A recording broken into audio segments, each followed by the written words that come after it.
Sometimes I just hate the dramatics that I bring into my new relationship because of the trauma of my old relationship. People don't talk enough about going through a relationship where there was inconsistency, shady behavior, where your intuition was telling you the entire time that something was amiss, and yet you gaslit yourself, your partner gaslit you, and you went through months and months of being mistreated and going against your own intuition, in fact, self-betraying to stay in the relationship. You finally get out of that bad relationship. You get into a good relationship where there's consistency, open communication. You can talk about anything. There's vulnerability, there's trust, there's so much safety. And yet you still bring in the trauma from your past. And as much as you hate it and don't want to do it, it's just you're so automatically triggered. Case in point, last night I show up at my boyfriend's house to the most dreamy scenario of your life. Here's a video that I made last night upon entering his apartment. Headed into my boyfriend's house for the night. Let's see what awaits.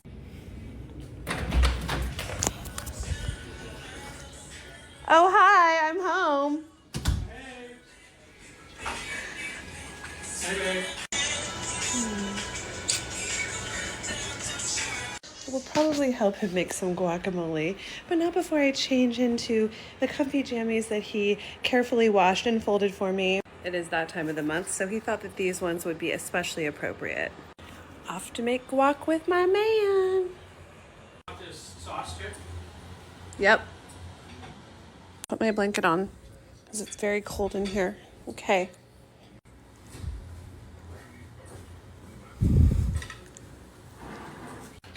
Sorry, it's not good water like your water.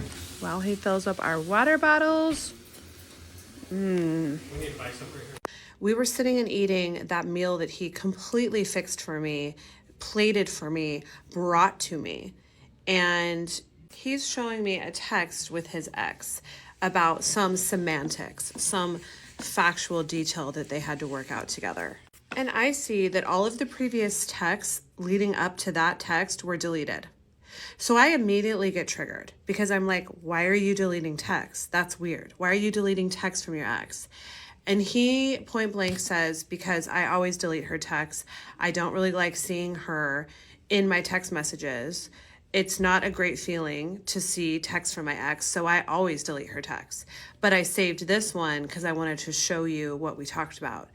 And I immediately get quiet, and I'm trying to just enjoy the meal because I realize that I'm triggered and this is an inside job and I need to do my own work and I need to like figure this out to not dump it all over him because this isn't his trauma and this isn't his problem. He's done nothing wrong. This man has quite literally tucked me in with a furry blanket and given me a plate of amazing food to eat after a long day. He has done everything, all the things for me to create safety. Up to this point, he has never created a scenario where I need to question him.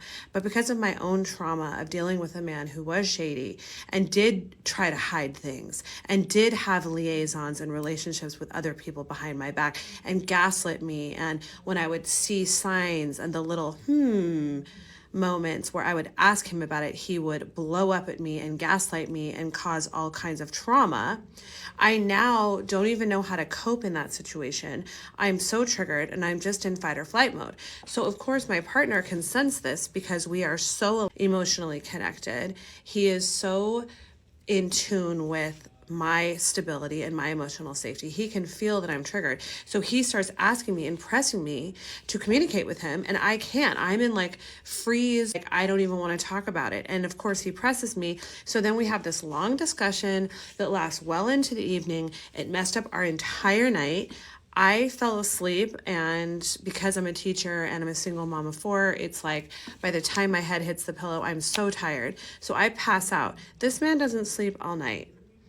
He holds me all night, but he tosses and turns, and I can tell that he's not sleeping because, again, we are that connected, because he is so worried about my emotional safety. We don't ever work it out to the point where we both feel satisfied before bed because there's nothing to work out. This isn't a me and him problem. This is a me and the ex and the triggers from the ex problem. This is an inside job that I have to take care of and not come out here and like bleed it all over him.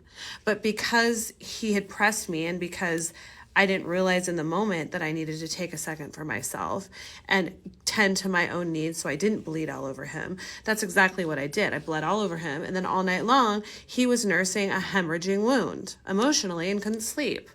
So my point is, if you're out here trying to have a healthy relationship after a toxic one where you were betrayed and where your partner demonized your emotions, where you were not emotionally connected because your partner had no desire to understand you or to create emotional safety, and now you're out here with a partner that is trying to do that, and you have moments where you bleed all over that partner, no, you're not alone.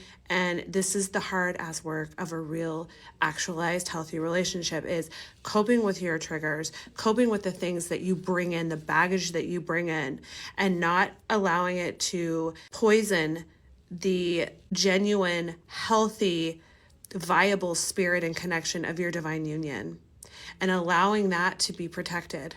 And so when you feel triggered because of the shit from the past, you are cultivating the safety within you. You are tending to yourself, thereby protecting your partner from that poison and protecting the sanctity of the union from that poison.